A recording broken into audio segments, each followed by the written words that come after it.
Sabe quem é a cantora Isa? Sei. A cantora Isa, ela se envolveu com um jogador de futebol, acho que do Mirassol, sei lá. Já Vários era, ela é casada com ele? Tava grávida É, dele, né? Tá, teve tá. vários problemas, acho que ele traiu ela, eu não sei. Essa parte Sim, de fofoca não me interessa, me interessa o que está acontecendo agora. tá. Neste exato instante, ela está sendo super cancelada. Adivinha por quê? Adivinha o O motivo? quê? Não Cancelada. imagino. Não O motivo imagino. é esse aqui. Deixa eu mostrar aqui até o.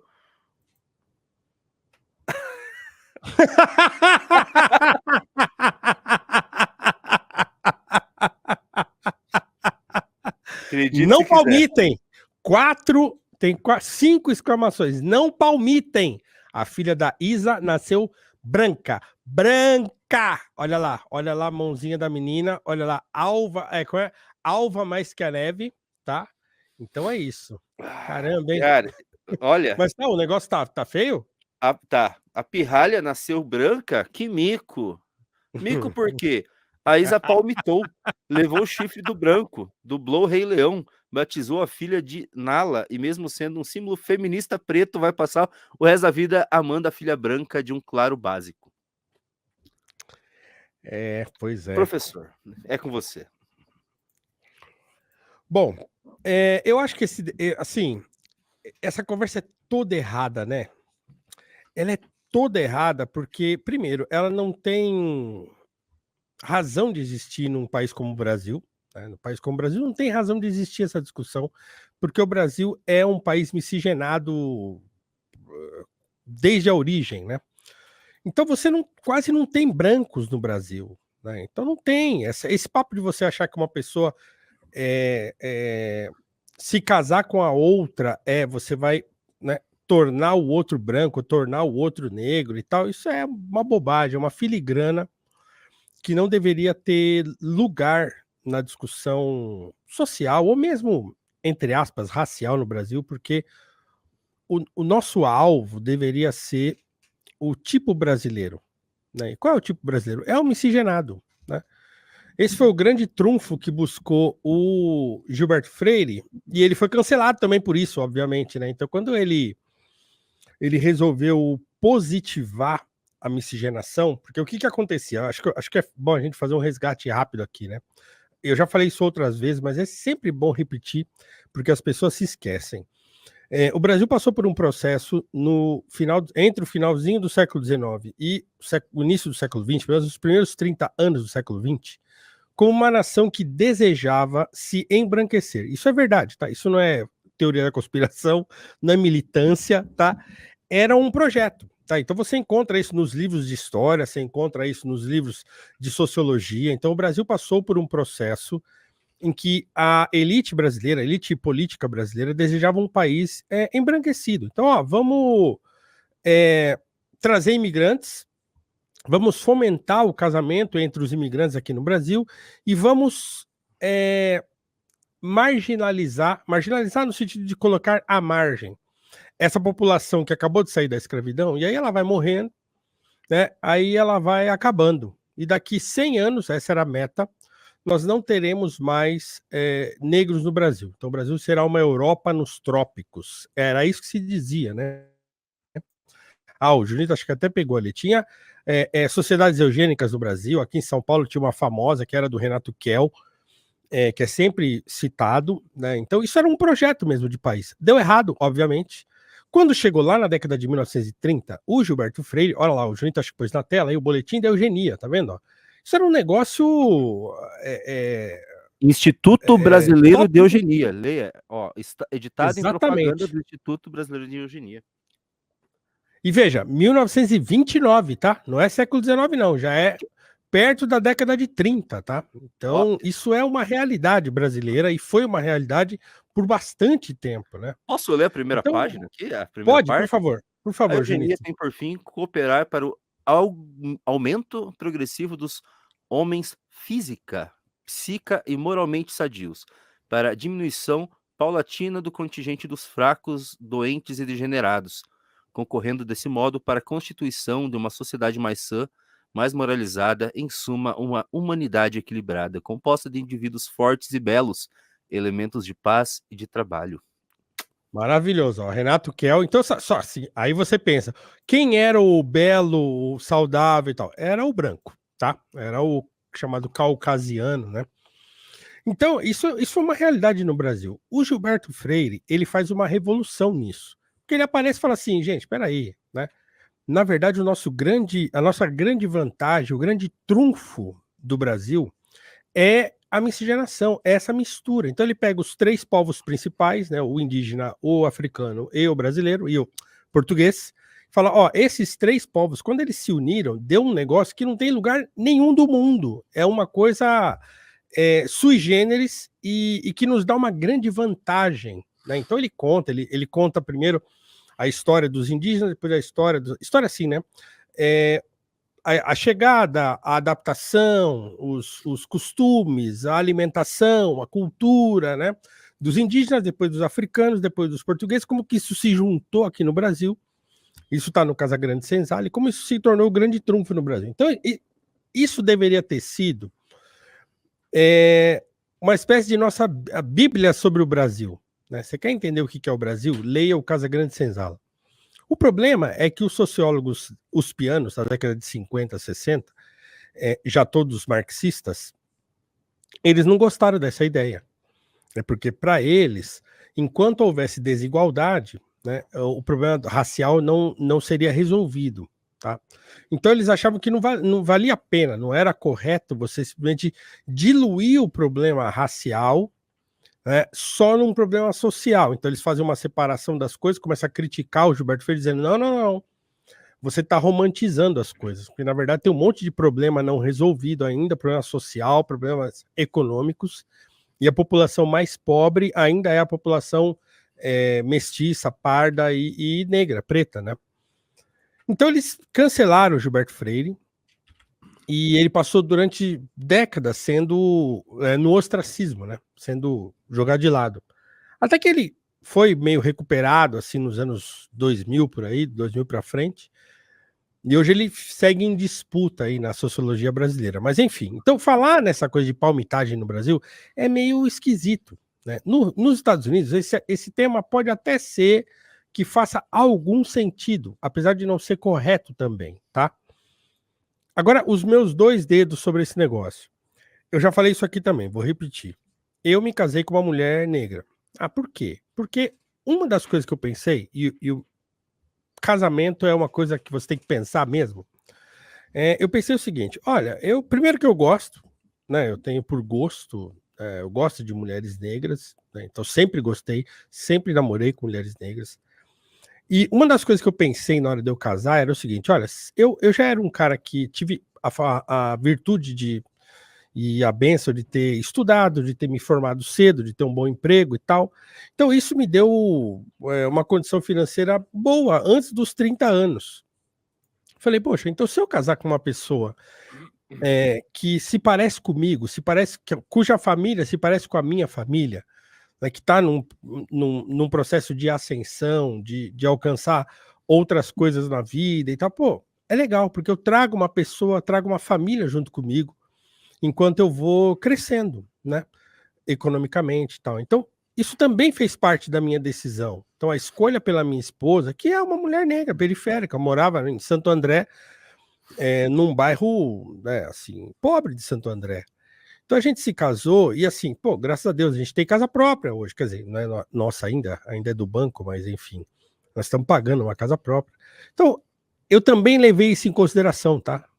Levei em consideração o fato de eu gostar e o fato de eu saber que eu, trazendo uma mulher parecida comigo, né, para junto de mim, eu melhoraria a situação de uma outra família, né? Então acho que isso é legal, faz parte da escolha da gente. Agora, tornar isso um problema político, aí pelo amor de Deus, né? Isso aí é besteira demais. Então é isso.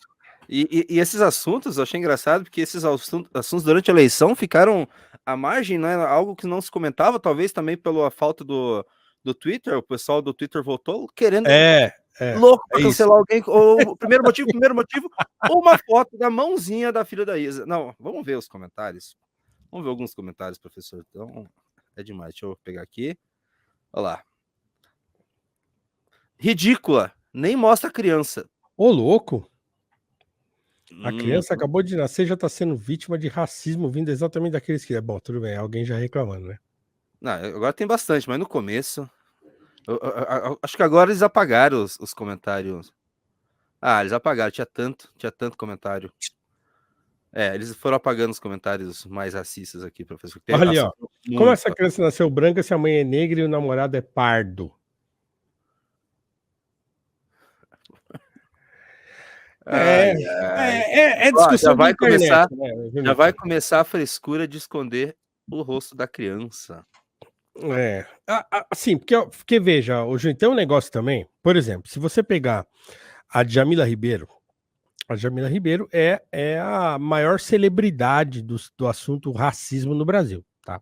Ela tá aos poucos tentando se livrar disso, assim, de não ficar tão em evidência, ela tá bem na dela, né? Tá bem tranquilinha, porque afinal de contas agora ela tá vivendo a vida. Você entra no Instagram dela lá, ela tá lá curtindo férias na Grécia, tá lá ostentando uma bolsa da Prada, ela tá em outra, né?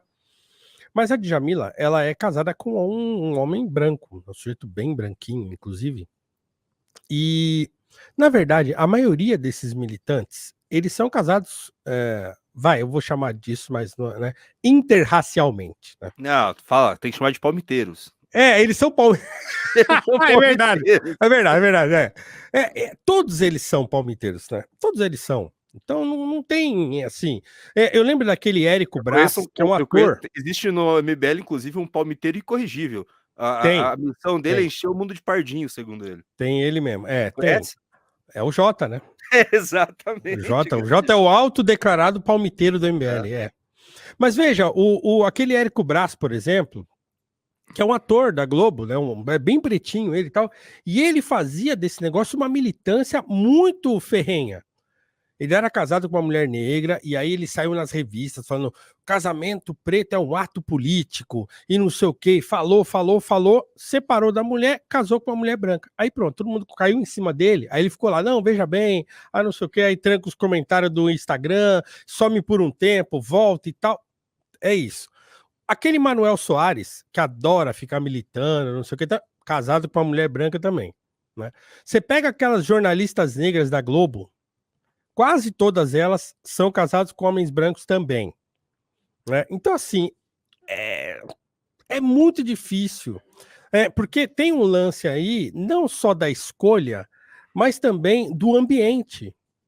Se você começa a ganhar dinheiro, muda do bairro da periferia que você morava para um bairro mais central, começa a frequentar outras festas, conviver com outras pessoas, aí você vai acabar conhecendo alguém de fora do seu círculo de amizade da infância, da adolescência, lá onde você morava, lá nos Belfort Roxo, nos Parelheiros da vida, você vai casar com uma pessoa, você vai se encontrar com uma pessoa que não é daquele seu círculo de origem, né? Então a probabilidade de você conhecer alguém, se apaixonar e casar é alta. E é normal que seja assim. Não deveria ser um problema isso, né? É fogo, né? O problema é que as pessoas tornaram isso uma questão porque elas não têm o que fazer. Porque, na verdade, na periferia, se você vai nas periferias do Brasil, lá não tem essa. Branco casa com negro, negro casa com branco, branco casa com branco, preto casa com preto. Lá não tem isso. O próprio Mano Brown parece que falou em algum lugar isso aí. Já falou, ó, dentro da favela, da periferia, não tem cor. As pessoas não casam pensando nisso. Tá todo mundo misturado ali na mesma condição, passando pelos mesmos perrengues, e as pessoas se casam. Então não tem esse papo de porque casou com branco, porque escolheu, porque não quis palmitar, que não sei o quê. Sem contar isso, eu já ouvi muitas vezes,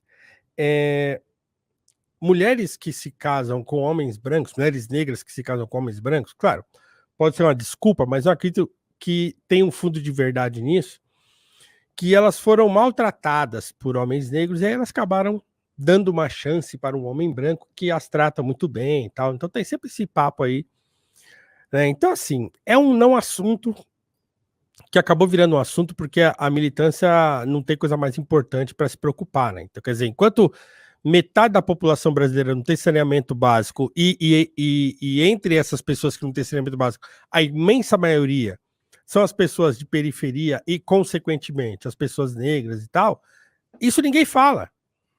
Elas estão preocupadas com quem que as pessoas estão casando, né?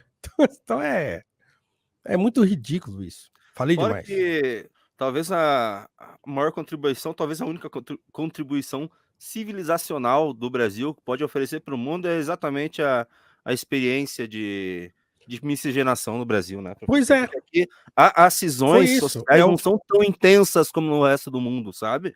Por exemplo, no MBL Sim, tem cristãos, tem judeu e tem o muçulmano.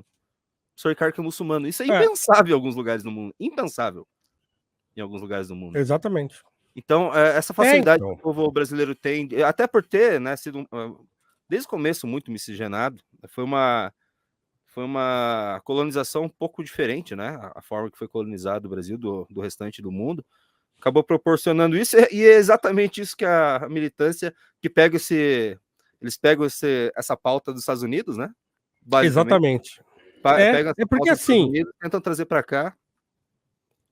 porque o português, Junito, o português já era miscigenado, né? Por quê? Porque os portugueses ficaram sob o domínio dos mouros por 7 séculos, né? Eu vou te mandar aqui 2 imagens para você colocar aí na tela para o pessoal ver, para o pessoal ter uma ideia do que é, né? De quem são os caras que deram origem ao português e ao brasileiro, praticamente. Te mandei aí. Uhum, Coloca na tela esses dois aí, só um pouquinho. para as pessoas Ó, verem. Então, assim, esses são os portugueses. Então, quem pensa que o português era aquele. Porque, assim, a pessoa branca, branca, branca é o do norte da Europa, né? É o nórdico, é o alemão lá, são aqueles caras lá. Lá você tem o cara que é branco, branco, branco mesmo. Agora, aqui embaixo, Península Ibérica, não, era todo mundo era misturado opa. e eram misturados já de séculos, né? Então você encontra na origem do Brasil já um povo que vem para cá com miscigenação. Esse aí que está na tela agora é uma das gravuras de ninguém menos que Dom João VI, né? Que é o primeiro rei brasileiro, né? De Portugal, Brasil e Algarves. Ele é o primeiro rei de Portugal que vem para o Brasil, chega aqui no Brasil, o Império Brasileiro, o Brasil passa a fazer parte do Império Português e deixa de ser colônia, né?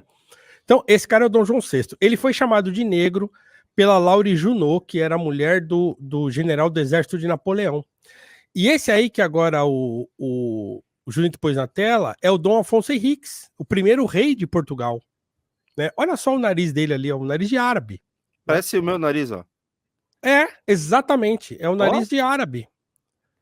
Então, caramba, olha eu. esses caras são os portugueses da origem de Portugal. Né? Então, quando você vai prestar atenção, você vê que o próprio português ele já era miscigenado. Então, ele não tinha esse problema de raça, né? De achar que o africano era inferior e não sei o quê. Não existia isso. Isso não existia. Tanto é que isso está na história também. Grande parte do tráfico de pessoas escravizadas do continente africano para a Europa e também aqui para o Brasil, sobretudo, foi feitas com acordos com reis africanos, né? Então não era um negócio assim, o português chegava lá, matava todo mundo. Não, não, não. Ele tinha um acordo com o reino lá do continente africano, e esse reino do continente africano é que caçava as pessoas para escravizar ou para vender, né, como escravas, lá no século XVI. Então a gente está falando da escravidão colonial, né? Mas o português não tinha problema de raça. Esse problema vai surgir no finalzinho do século XVIII aqui no Brasil e vai ganhar corpo na discussão sociológica brasileira e médica, né? Sobretudo no século XIX, porque a ideia de raça humana surge no século XVIII, né? Com Ray Caros e aqueles caras, né, aqueles botânicos, médicos e tal, que são os pais da teoria da evolução, né, que o Darwin vai desenvolver. Então é no século XVIII que essa conversa surge. Não tinha isso lá no comecinho, né? Aqueles que falam que a escravidão brasileira ela foi pautada pela cor da pele, isso não é verdade, isso é lorota, né? É lorota. Tanto é que eles canonizaram muitos santos africanos, né? Aquele papo de achar que o africano não tinha alma, né? Também é tudo balela. Né? Isso é invenção. Mas é isso. Então, devia ser o nosso grande trunfo, como você falou, Junito. Isso a gente devia valorizar isso, né? A experiência da miscigenação brasileira. E não. Tornaram isso um problema e ficam recusando a miscigenação como se fosse um mal, né? Deixa eu fazer uma pergunta agora. Você acha que com a queda do Silvio Almeida isso vai diminuir um pouco essa questão racialista no Brasil? Ou você acha que não muda, a tese dele continua de pé, mesmo que o personagem tenha se perdido? Eu acho essa uma pergunta ótima. Eu não sei quem me fez essa pergunta esses dias. Foi um outro amigo. Me fez essa pergunta. Ele falou: cara, e agora? O que vai acontecer? Né? As pessoas vão simplesmente parar de falar em racismo estrutural, ou a tese já se estabeleceu de tal modo que, mesmo o Silvio Almeida tendo caído e desaparecer e tal, vão continuar falando sobre isso. Eu acho que a tese vai permanecer. Né? Porque ela é muito aderente, né? Então a militância toda já assumiu, o jornalismo todo já assumiu, os intelectuais todos já assumiram. O sistema de justiça já assumiu. Esses dias eu vi uma entrevista, aliás, do Barroso, ele falando sobre isso. Ele falando sobre isso. Qual que era a pauta mesmo? Era uma pauta de...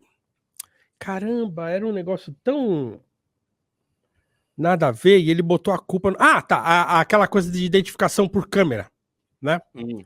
E por quê? Porque tinha muita gente sendo presa injustamente, né, errado, porque a câmera identifica a pessoa errada. E aí tinha um monte de pessoas negras que estavam sendo presas, ou estão sendo presas, por engano. O ladrão é outro, o bandido é outro, e o sujeito fica preso lá um tempão.